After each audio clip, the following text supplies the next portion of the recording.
Et oui, et pour ce qui concerne mon départ, pour résumer, je n'ai pas fui le Mali, je ne voulais même pas partir du Mali. On m'a refusé l'ENA, on m'a refusé l'ENI, où j'étais arbitrairement parti. En fait, à un moment donné, l'AIM demandait à ce que je parte, et le gouvernement demandait à ce que je parte, et la seule personne qui ne voulait pas partir, c'est moi. J'ai fait 1 an et demi au Mali, c'est sans école. Et quand je partais, je n'étais même plus membre de l'AIM, du bureau de coordination de l'AM. J'étais parti lors du deuxième congrès ordinaire, officiellement. Et ça faisait 4 ans que je me battais, j'étais épuisé, j'étais déjà parti de l'AM lors du congrès d'octobre. Donc, je suis parti en décembre, 2 mois avant, et 2 mois plus tard. Donc, mais personne ne me faisait confiance, même en Iran, Bamako, sans école ici, c'était un danger pour le régime. La vérité, c'est ça. Et j'étais encore influent, ça c'est sûr. J'étais membre de la DVR et surtout, j'avais mobilisé et fait ma preuve devant des milliers de personnes qui m'étaient fidèles, qui croyaient à ce que je disais quand je dis ça va être comme ça, qu'ils croyaient. Sur ma page, il y a quelque temps, un jeune, j'avais oublié ça, un jeune frère est venu, un jeune, il est à Paris maintenant, laisser un témoignage sur ma page en disant que, en me rappelant un jour qu'ils sont venus chez moi à Bouzoula, j'ai resté beaucoup là-bas, dans la famille là-bas, et en disant que moi, je leur avais annoncé ce qui allait se passer à la rentrée. Donc, ils sont venus chez moi en 90, 89, 90, c'est-à-dire avant la reprise, pendant les vacances. Donc, j'avais déjà annoncé 1 an à l'avance. Moi, j'ai créé SOS Nature en février 1990, donc pratiquement 1 an avant l'AIM. Parce que depuis 1 an avant la création de l'AIM, bien avant, je suis revenu à Bamako en 89 à déterminé à ne plus faire partie des religions, déterminé à créer quelque chose, à faire quelque chose, une instruction. J'ai créé SOS Nature avec les élèves, des parents d'élèves, de la société civile. SOS Nature d'ailleurs était présent à la conférence nationale en 91 et c'est ce qui m'a sauvé. Je suis allé, c'était une association officielle. D'ailleurs, les deux premiers responsables, Issa Marco, comme moi, ou d'autres membres de l'AIARI, sont tous membres fondateurs de SOS Nature. Donc, SOS Nature, ce sont des membres de SOS Nature qui sont à la base de la création de l'AIM en majorité. Voilà, dès le départ aussi. Donc, surtout, c'est eux qui sont à la base aussi, qui sont autour du centre névralgique, ce qui est la préparation de l'instruction, parce que les deux sont partis du monde. SOS Nature comme l'instruction de l'AIM. L'instruction de l'AIM était le plan de SOS Nature. En réalité, c'était le plan caché et on s'y préparait. Les cellules de crise qu'on a mis dans les quartiers, c'était les cellules de crise que SOS Nature devait mettre en place à la rentrée 90. À la rentrée 90, quand je préparais ça, vraiment des gens sont venus me voir en parlant de la création de l'AM, qu'ils en ont parlé la veille dans leur chambre.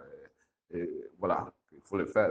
Qu'est-ce que j'en pense? Je dis, voilà, je dis, je suis d'accord qu'il faut créer un syndicat, mais il était venu en disant, on veut créer l'UNEM. L'UNEM qui a été dissous en 80, par Moussa. Je dis, non, faut pas, on ne va pas recréer l'UNEM, il faut trouver un autre nom. Je suis partant, oui, mais j'ai dit vraiment de chantier. C'est que je suis président de SOS Nature, déjà, tu connais notre plan.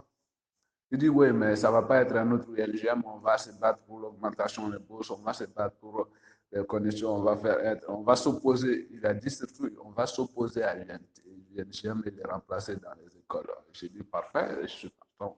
Voilà. Mais je ne m'attendais pas, personne ne s'attendait à ce que l'AM provoque une instruction à ce moment-là. Le plus important était déjà de pouvoir sensibiliser les gens et de convaincre de venir en assemblée, participer aux réunions, créer les bureaux, le comité dans les écoles, les assemblées. D'ailleurs, lors de la création de l'assemblée du comité de l'ENI, j'ai eu le premier problème avec les censeurs qui ne pouvaient pas contenir la région. Les réunions là-bas qui est venue pour nous intimider, j'ai pris la parole en disant que nous ne sortons pas. Nous étions en dehors des heures de cours, on était à l'école, ça c'est dans notre salle de classe et ils n'avaient pas ces droits-là. Donc, je leur ai rappelé, le droit il est parti. Voilà, donc on va clore ces débats-là ici. C'est loin, c'est long, c'est pas terminé ça. J'aime pas trop en parler. Voilà, j'aime pas trop en parler. C'est même pas par quel bout commencer. Mais pour conclure, Omar a dit ces choses sur ma biographie en disant ce que j'avais fait pour le Mali. Je trouve que j'ai fait énormément pour le Mali. Encore, il y a des choses que je ne dis pas, plein de choses et certains détails. Encore en 2012 le 21 mars 2012, quand sur ATT, les jeunes officiers de Kati, les sous-officiers conduits par Kounaré, moi j'étais déjà au téléphone, j'avais déjà été contacté en même temps par l'envoyé d'ATT et par l'envoyé de Kounaré. Personne n'était au courant encore de ce qui s'est passé. Ça s'est fait le 21 mars en début d'après-midi. Ils sont tous venus à moi avec les mains sur Agib de Mabibou. Je dis quoi? ATT Katileko, le président est parti. Il est parti. Il est parti du palais. Quand il m'a dit, voici son numéro personnel. Moi, son numéro, non, c'est son numéro direct. Ensuite, immédiatement aussi, je vois ça. En fait, sur mon téléphone, les deux avaient déjà laissé le message. Il dit, tu connais Konaré? J'avais vu Konaré brièvement le 16, 18 décembre, après mon arrivée de Paris le 16, janvier 2012. Mais bon, on n'a même pas discuté grand-chose. Mais dis, est-ce que tu peux, les très jeunes, tu ne peux pas leur laisser le pays dans les mains? Tu ne peux pas. Ils ne savent pas que faire. Alors, je me suis enquéré de la situation de l'autre côté. C'est le vide. Moi, j'ai tout fait pour faire revenir le calme, pour que les choses se passent normalement pendant 2 jours. Quand le calme est revenu, tous les politiciens qui étaient cachés, je n'ai pu rejoindre personne avant même que les jeunes soldats n'aillent à leur terre ou autre. Je ne peux pas entrer dans tous ces détails, mais vous ne pouvez pas imaginer en fait dans quelle situation on peut se retrouver 22 ans après, même 20 ans après, comment entendre ces coups de feu-là, être au téléphone, entendre discuter avec les gens, les demander de se calmer. C'est comme j'attends les coups de feu, je suis à Bako du Grenier, j'attends des coups de feu, c'est chaque coup de feu, c'est comme si on me tirait dessus. Et je suis en plein milieu de ça au téléphone avec ceux qui se tirent dessus. Je n'ai même pas de gardien devant ma porte. Mais c'est le destin. Ils sont venus à moi, sachant bien qui je suis par rapport à ce que j'ai fait et qui je suis, mon caractère. Et tous ceux qui me connaissent savent aussi. Je dis à tout le monde, faisons attention à ces pays, parce que moi je sais, même ceux qui font tous la joie aujourd'hui, à chaque fois ils sont en train de piller, ils me tournent le dos, ils savent bien que je ne supporte pas ça et que ça ne marchera pas. Mais quand ça ne va pas, ils fuient tous, ils savent vers qui il faut aller.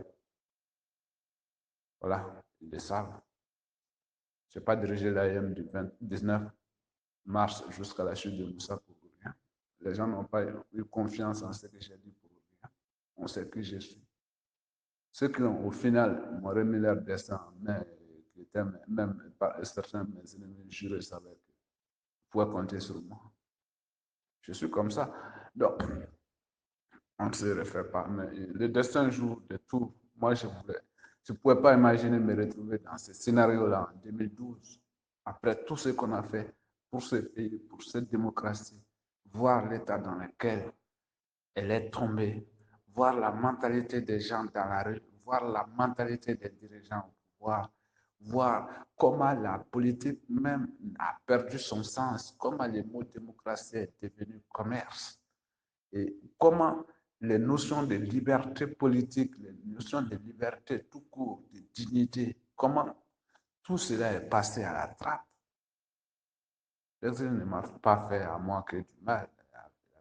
Mon exil a fait beaucoup de choses. Au Mali aussi, c'est sûr, parce que où je me dis, peut-être que je ne serais plus en vie si j'étais resté ou que la situation aurait changé, mais je ne sais pas. C'est Dieu qui a décidé de mon destin jusqu'à présent. Je ne pouvais pas imaginer si autant j'ai été un acteur passif, j'ai imaginé, rêvé de ça, préparé, rêvé pendant des années, quand l'opportunité est tombée. En janvier 91, je l'ai vu, je l'ai senti, j'ai pondu dessus pour écrire une stratégie, pour embêter tout le monde au sein de l'AM. C'est maintenant, parce que c'était déjà une stratégie prête à l'avance par SS Nature, mais être impliqué en 2012, c'est le destin. Moi, j'ai rien fait. J'étais candidat, j'étais en pleine campagne. La dernière des choses que je pouvais imaginer, c'est voir mon armée se tirer dessus, en fait. Même si j'ai combattu cette armée, justement, j'aime cette armée. C'est mon armée, j'ai toujours pensé. C'est ce que j'ai dit à Moussa. Tu as voulu me combattre avec mon armée. Moi, je suis le véritable général de ce pays, Petit Traoré. Toi, tu es lieutenant. Tu es passé de lieutenant à général assis dans un bureau de président. Tu peux me dire qu'est-ce que tu as appris de l'armée depuis le 19 novembre 1968? Zéro. Et comment tu peux devenir général, avoir les connaissances d'un général en tant que président? Tu n'as même pas le temps d'être président, secrétaire général de l'UDPM, chef des armées, ministre de la Défense et tout ce tralala. Ça ne va pas. Premier chef de gouvernement, premier ministre et tout. Voilà. Donc, qu'est-ce que j'ai fait pour le Mali? J'ai fait plein de choses. Je me suis battu au sein de la LDR aussi pour défendre les victimes de la révolution. Je me suis battu pour les syndicats, pour les commerçants. Quand l'ADEMA voulait arrêter tous les responsables de la chambre de commerce, Darat était, paix à son âme, était président de la chambre de commerce à l'époque. Je suis passé les voir. Comme c'était sur ma route, j'allais tous les jours à Wolofobougou. On a été là-bas, Wolofobougou Boulbana. Donc, moi, Boulbana. Et c'était sur ma route. Je me suis arrêté, je suis entré. J'ai vu il y avait une très grande tension. Il y avait, les jeunes étaient regroupés auprès des vieux, ils priaient, ils tremblaient. La rumeur était que l'ADEMA voulait envoyer des policiers les arrêter. Les commerçants avaient fait marche, ville morte. Donc, il n'y avait pas eu de grand marché. Personne n'est sorti. C'était une grève suivie. Ça avait été impressionnant. Donc, quand j'ai vu ça, j'ai dit attendez-moi. Je suis allé, j'ai amené les Raoulans et les CVA. J'ai amené une délégation de l'AIM, tous à la chambre de commerce en disant vous pouvez compter sur nous, personne ne vous touchera. Si quelqu'un vous touche, il aura affaire à l'AIM aussi. Parce que ce que vous êtes en train de dire et faire, et ce que ces gens sont en train de dire et faire, nous comprenons pourquoi. Et moi, non, les camarades me traitaient de cynique en me disant, parce que j'anticipais sur les coups de la demande. J'ai dit, mais attends, vous ne pouvez pas comprendre que la demande veut aussi, ces gens-là veulent prendre le contrôle de l'économie, donc ceux qui sont établis déjà qui ont des monopoles ou qui ont des positions dominantes et veulent les détrôner et placer les hommes. C'est ça. Il n'y a pas. Il faut y réfléchir un peu. Donc, ça c'est inadmissible. Ils sont en train de se faire passer comme des communistes. À l'époque, c'était les bourgeois, c'était les rouges contre la bourgeoisie. Ibeka qui se déclare bourgeois. Après, c'était que le début du règlement qui vient maintenant présenter Moussa comme un démocrate. Je dis, mais c'est indigne. C'est pas croyable. C'est la chose la pire que j'ai entendue de toute ma vie au Mali. Je ne pouvais pas imaginer venant ça d'un président démocratiquement élu et de Ibeka. Moi, j'ai été chez Moussa. Pendant 1 heure et demie, j'ai parlé avec lui. Sa femme, Mariam, m'a accompagné à la porte, jusqu'à la porte. Je m'a demandé de revenir 3 fois. Me demande de venir, que toute sa vie, à ma Moussa traité. Pourtant, ne taara ka taa Moussa lajɛ a ka so. Mariam nana, Idi nana, denw nana. J'étais avec sa Marco. Tout s'est bien passé. Je lui ai dit qu'il était. Etienne Mouké, mais j'ai pas. Personne n'a parlé comme ça de Moussa. Toute sa vie, et sa femme l'a dit devant. Donc, quand je vois Ibeka venir faire le complexe aujourd'hui, dans tous les sens. Je me dis, je connaissais Ibrahim, on discutait, j'ai même dit à mes camarades à l'époque, attends, c'est un ami, personne ne le connaissait. L'ADEMA a formé son gouvernement, il ne l'a même pas pris. Je dis, euh, venez, discutons avec lui. Quand je le vois comme ça, c'est affolant. Comment? Mais c'est comme la majorité des gens de la demande des cadres qui sont battus. Ceux qui sont restés intègres sont rares. Il y en a quelques rares. Comme Aline Diallo, par exemple, qui est un homme de conviction, qui, avait, qui est toujours resté modeste, lui, intellectuellement, comme combattant, c'est un guerrier complet, euh, parce que moralement, il est solide. Lui, je le connais, je le fréquente encore.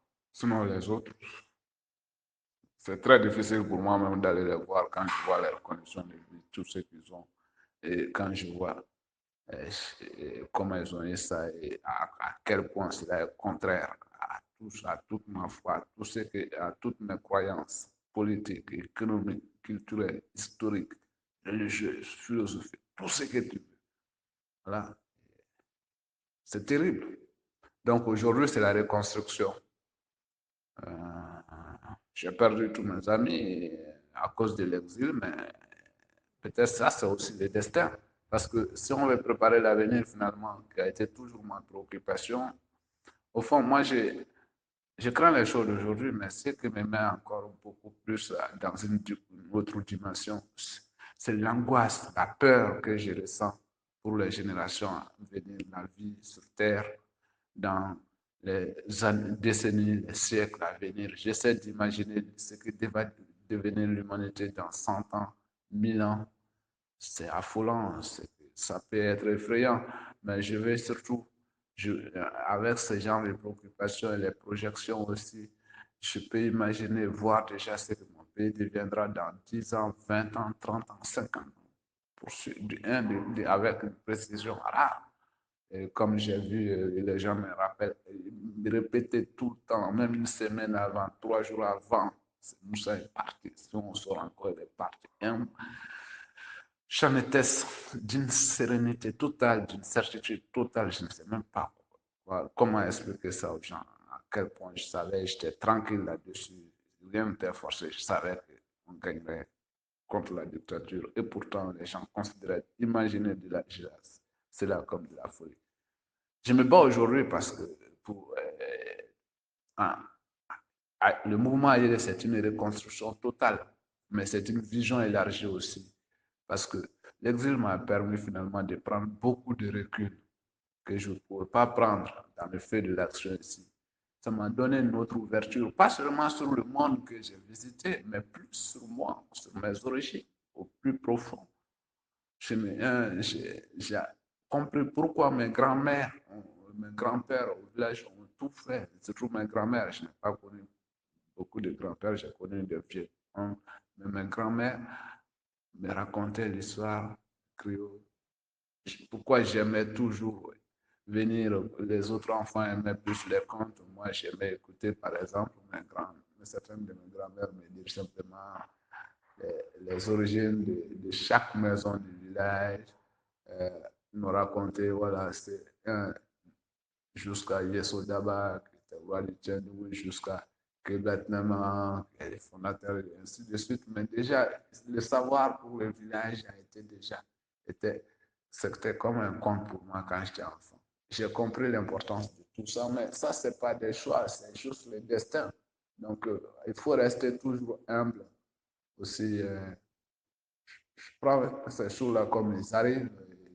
Maintenant, pourquoi je suis si attaché à la défense, je me sacrifie, je pense, j'agis tout le temps pour les autres, pour le pays depuis enfant. Bon, c'est un choix, peut-être c'est ce qui me plaît, même si c'est la chose peut-être plus difficile. Peut-être que pour moi, ça c'est plus facile que faire mon travail d'ingénieur à Paris ou ailleurs, gagner 600 € par jour, quelque chose qu'un immigré ordinaire ne peut pas imaginer, ou même un Français ordinaire ne peut pas imaginer avoir. Euh, abandonner tout ça et venir trimer, trinquer, souffrir à Bamako sans pouvoir même gagner parfois la même chose au bout de 6 mois, ce que je peux gagner en une journée. Mais parce que je valorise aussi ce que je fais ici pour tous les Mali, pour l'Afrique, pour le monde, peut-être je valorise ça plus que ce que moi je peux gagner et le confort dont je peux bénéficier euh, ou tout ce que je peux posséder. Pour moi, les possessions ne sont pas plus importantes que nous-mêmes. On ne peut pas posséder quelque chose qui soit plus grand que soi. Alors, donc, je ne peux pas posséder quelque chose qui soit plus grand que moi, ni une connaissance, ni peut-être une connaissance, une intelligence, mais même là encore, je ne crois pas, ça ne peut pas me rendre plus grand que quelqu'un d'autre en termes de valeur humaine. C'est intrinsèque. On est des humains en termes d'égalité devant les responsabilités collectives aussi. Ça veut dire que le Mali ne m'appartient pas plus qu'il n'appartient à un autre, au président ou à chacun de vous. Et que la seule chose dont je suis convaincu est que chacun de vous devrait se battre avec la même conviction que moi. Peut-être tout le monde ne peut pas se sacrifier comme ça, sacrifier son temps, son avenir, même le confort de ses enfants, son propre confort. Les gens n'arrivent pas à comprendre. Mes collègues en Europe, au Mali, personne n'arrive à comprendre que ce gâchis-là, les gens pensent qu'à l'argent, finalement, et l'argent contente et en termes sonnantes et trébuchants, mais ce n'est pas mon cas. Et tout n'est pas qu'une question de richesse matérielle. Et tout l'apport qu'on peut, ce que je peux apporter peut-être dans cette situation aujourd'hui à tout le monde est beaucoup plus important que ce que je pourrais apporter même si j'avais des milliards. Parce que finalement, il vaut mieux donner du poisson tous les jours, il vaut mieux apprendre à pêcher. Que le combat soit si dur, si difficile à mener est un défi aussi excitant que je me retrouve entouré de jeunes, des gens devant lesquels je suis obligé de me présenter. Rares sont ceux qui m'ont connu, même ceux qui m'ont connu dans l'AIM, rares sont ceux qui m'ont connu avant l'AIM ou avant le 26 mars ou en pleine préparation justement de la révolution. Ils ne m'ont connu que pendant son exécution ou après. Donc, je peux vous dire plein de choses, mais l'histoire complète, c'est moi qui la détiens, personne d'autre sur Terre. Ni ma mère, ni un ami, ni personne ne me connaît, ne sait plus ce que j'ai fait pour le Mali. Mais le message du mouvement Ayélé, c'est que nous pouvons y arriver. Si nous pouvons y arriver, je sais que nous pouvons y arriver, c'est par la volonté, c'est par la vision, c'est par les actions. Et nous pouvons gagner du monde, du nombre, et le paix que nous aurons avec le nombre nous suffira pour changer ce pays, pour gagner des élections, pour gagner, prendre le pouvoir, l'assumer de façon différente, parce que nous sommes différents. Si nous voulons faire différemment, c'est maintenant qu'il faut agir différemment. Maintenant qu'il faut instaurer des règles de fonctionnement interne différentes, des méthodes de travail différentes. Et c'est pour ça aussi que un détail, les premiers membres qui sont adhérés sont les Omar, je le précise par au nom du mouvement,